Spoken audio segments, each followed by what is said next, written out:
Video की शुरुआत करते हैं बड़ी खबर के साथ। पति की मौत के बाद सिर्फ पत्नी को मिलेगा पेंशन। यूपीएस स्कीम में पीएम मोदी सरकार ने दिया बड़ा झटका। यूनिफाइड पेंशन स्कीम केंद्र सरकार की नई पेंशन प्रणाली की बात करें तो धीरे धीरे अब साफ हो रही है। मोदी सरकार ने राज्यों को साफ कहा है कि यूनिफाइड पेंशन स्कीम यूपीएस में केवल पत्नी ही पति की मौत के बाद आश्रित मानी जाएगी।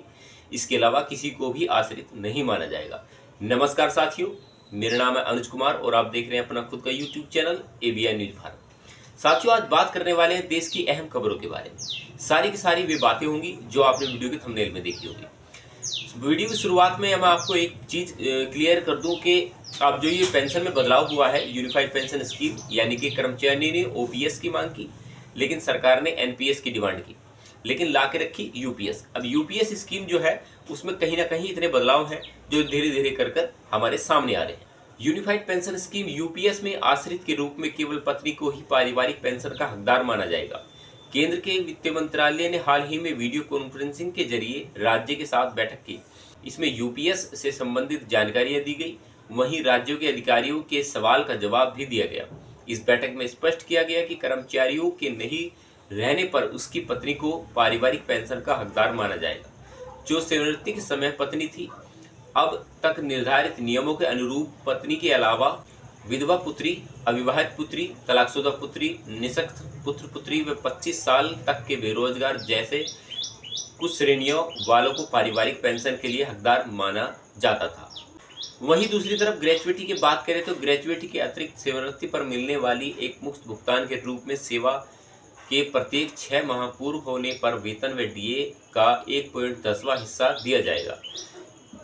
इस भुगतान से सुनिश्चित पेंशन की मात्रा कम नहीं होगी, लेकिन कर्मचारियों के पुरानी पेंशन योजना की तरह ही कुल जमा का 60% हिस्सा निकालने पर पेंशन शेष 40% राशि के हिसाब से दिया जाएगा। साथ ही साथ यूनिफाइड पेंशन स्कीम यूपीएस में जमा होने वाला सरकार का कर्मचारियों का खाद्यान्न का पूरा पैसा मार्केट में निवेश किया जाएगा।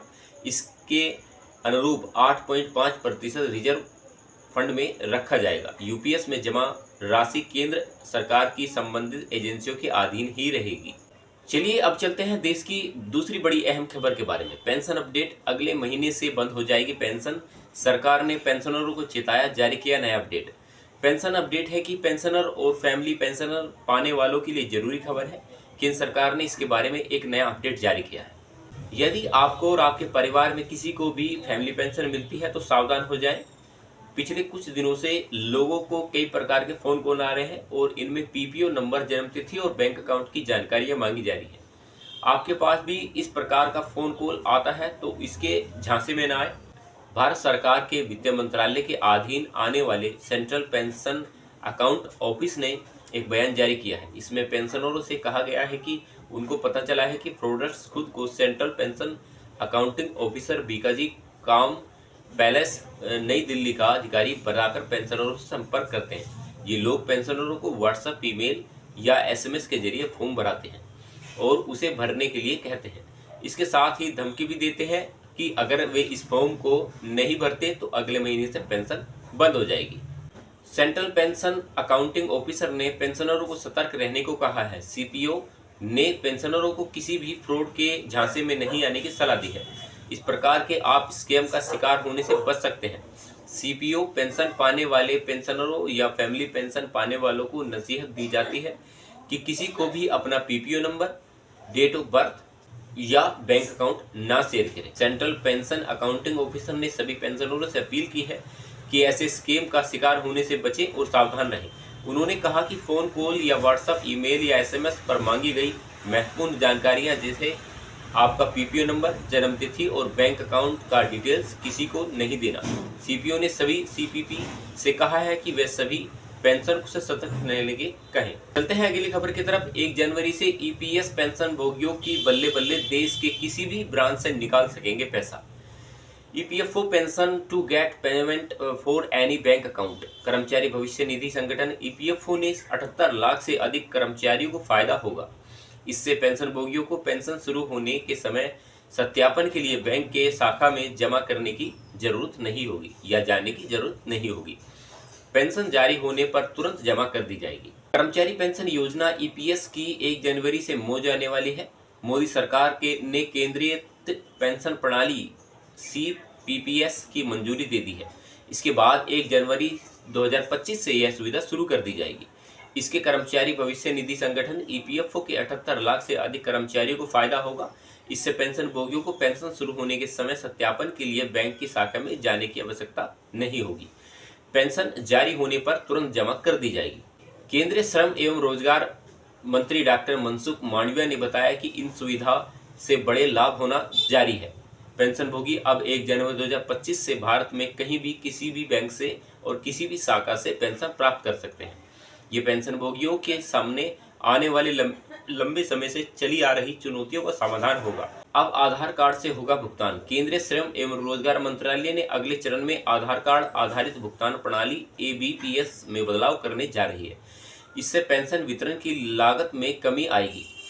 इस योजना से लगभग 23 लाख केंद्र सरकार के कर्मचारियों को लाभ होगा। पिछले महीने ही केंद्रीय मंत्रिमंडल ने सरकारी कर्मचारियों के लिए एकीकृत पेंशन प्रणाली यूनिफाइड पेंशन स्कीम को मंजूरी दे दी। यह एक सुनिश्चित न्यूनतम पेंशन और पारिवारिक पेंशन प्रदान करती है। चलिए चलते हैं अगली बड़ी खबर की तरफ। इन विधायकों की पेंशन होगी बंद, सरकार ने इन पर लगाई रोक। भत्ते पर भी रोक लगाने के लिए विधायक पारित। जानिए किस MLA को लगा झटका। विधायक में यह भी पारित है कि जिसे भी विधायक को संविधान के शेड्यूल 10 के हिसाब से अघोषित किया जाएगा, अब उसे विधानसभा के कार्यकाल की पेंशन और भत्तों की वापसी भी की जा सकती है। हिमाचल प्रदेश विधानसभा ने बदलाव करने वाले पूर्व विधायक की पेंशन खत्म कर दी है। हिमाचल प्रदेश विधानसभा सदस्यों के भत्ते और पेंशन अधिकार संशोधन विधेयक पारित किया गया है। इससे पहले इन विधायकों को अघोषित कर दिया जाता था। अब इन विधायकों को राज्यपाल के पास भेजा जाएगा। मंजूरी मिलने के बाद ही कानून बनाया जाएगा। हिमाचल प्रदेश आयोग विधायक की पेंशन खत्म करने वाला देश का पहला राज्य बना है। प्रस्तावित विधेयक में यह भी प्रावधान है कि किसी भी विधायक को संविधान के शेड्यूल 10 के हिसाब से अघोषित किया जाता है, उसे अब विधानसभा के कार्यकाल की पेंशन और भत्तों की वापसी भी की जा सकती है। मुख्यमंत्री सुखविंदर सिंह सुक्खू ने सदन में बुधवार को कहा कि सत्ता और कुर्सी हमेशा नहीं रहती, लेकिन सिद्धांत हमेशा रहते हैं। ऐसे में लोकतांत्रिक मूल्यों को मजबूत करने के लिए विधेयक प्रस्तुत किया गया है। स्वच्छ लोकतंत्र के लिए बहुत जरूरी है जिसमें कोई भी बदलाव की हिम्मत न करे। इन विधायकों की मुझे नाराजगी हो सकती है, लेकिन यह पार्टी के साथ धोखा होगा। भाजपा के राकेश जयमवाल ने विधायक संशोधन पर कहा कि इसे बैक डेट से कैसे लागू हो सकता है।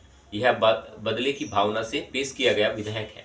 उन्होंने कहा कि इस विधेयक को प्रवर्ष समिति को भेजते हुए मुख्यमंत्री को यह विचार करना चाहिए कि उनके विधायक उनसे क्यों नाराज थे। विधेयक चर्चा के दौरान राजस्व मंत्री जगत सिंह नेगी ने भी विधेयक को प्रवर्ष समिति को भेजने की बात कही है। नेता प्रतिपक्ष जयराम ठाकुर ने संशोधन विधेयक पर कहा कि इसे राजनीतिक प्रतिशोधक की बू आ रही है। उन्होंने कहा कि अयोग्य घोषित विधायक संविधान के शेड्यूल 10 की परिधि में नहीं आते। इस चर्चा में कांग्रेस के संजय अवस्थी व भाजपा के विपिन सिंह परमार तथा आशीष शर्मा ने भी भाग लिया। इस विधेयक के कानून बनते ही गगरेट से पूर्व विधायक चैतन्य शर्मा और कुटलैल से देवेंद्र कुमार भट्टो की पेंशन बंद हो जाएगी। यह दोनों पहली बार ही विधायक बने थे। इनके अलावा धर्मशाला से सुधीर शर्मा, सुजान से राजेंद्र राणा, बड़सार से इंद्रदत्त, लखन लोहिया समिति से रवि ठाकुर की इस परी की पेंशन बंद हो जाएगी। चलिए चलते हैं अगली बड़ी खबर की तरफ। हरियाणा बीजेपी की पहली लिस्ट आते ही इस्तीफे की झड़ी, कई दिग्गजों ने पार्टी छोड़ी। भाजपा ने पहली लिस्ट में पूर्व सांसदों के साथ ही जननायक जनता पार्टी JJP छोड़कर पार्टी में शामिल होने वाले नेताओं को भी टिकट दिया। हरियाणा विधानसभा चुनाव के लिए भारतीय जनता पार्टी ने 67 उम्मीदवारों की पहली लिस्ट जारी की है। भाजपा ने पहली लिस्ट में कई पूर्व सांसदों के साथ ही जननायक जनता पार्टी छोड़कर पार्टी में शामिल होने वाले नेताओं को भी टिकट दिया, लेकिन इस लिस्ट में कई बड़े नेताओं के नाम गायब हैं। लिस्ट आते ही लगी इस्तीफे की झड़ी। पहली लिस्ट जारी होने के बाद हरियाणा में भाजपा का साथ छोड़ने वाले नेताओं की लाइन लग गई है। कैबिनेट मंत्री से लेकर कई पूर्व विधायक और भाजपा किसान मोर्चा के प्रदेश अध्यक्ष ने टिकट नहीं मिलने के बाद पार्टी से इस्तीफा दे दिया। इसमें हरियाणा के कैबिनेट मंत्री चौधरी रणजीत सिंह चौटाला का नाम भी शामिल है। उन्होंने भाजपा द्वारा रनिया विधानसभा से टिकट नहीं देने पर नाराजगी जताई। रणजीत सिंह चौटाला ने यहां तक कहा कि वो हर हाल में रनिया विधानसभा से चुनाव लड़ेंगे। उन्होंने यह भी कहा कि भाजपा ने मुझे डबली से चुनाव लड़ने का ऑफर दिया था, लेकिन मैंने ठुकरा दिया। इसके अलावा हिसार के भाजपा जिला अध्यक्ष तरुण जैन ने पार्टी से नाता तोड़ दिया। उन्होंने कमल गुप्ता को टिकट दिए जाने पर नाराजगी जताते हुए पार्टी के सभी पदों से इस्तीफा दे दिया। भाजपा व्यापार प्रकोष्ठ के प्रदेश संयोजक नवीन गोयल ने पार्टी को अलविदा कह दिया। वे गुरुग्राम विधानसभा से भाजपा के प्रबल दावेदार माने जा रहे थे। पार्टी ने गुरुग्राम से मुकेश शर्मा को प्रत्याशी बनाया है। नवीन गोयल ने गुरुग्राम से निर्दलीय चुनाव लड़ने का निर्णय लिया। भाजपा किसान मोर्चा के प्रदेश अध्यक्ष रहे और पूर्व विधायक सुखविंदर का चरखी दादरी जिले से बड़हरा से टिकट कटने पर उनके समर्थकों ने सड़क पर उतरकर आक्रोश व्यक्त किया। उमेश सिंह को यहां से टिकट दिए जाने पर सुखविंदर के समर्थकों ने भाजपा की शव यात्रा निकाली और पुतला दहन किया। भाजपा से इस्तीफा देने वालों की लिस्ट में सुनील राव, आदित्य चौटाला, सावित्री जिंदल, सोनीपत से पूर्व कैबिनेट मंत्री कविता जैन के नाम शामिल हैं।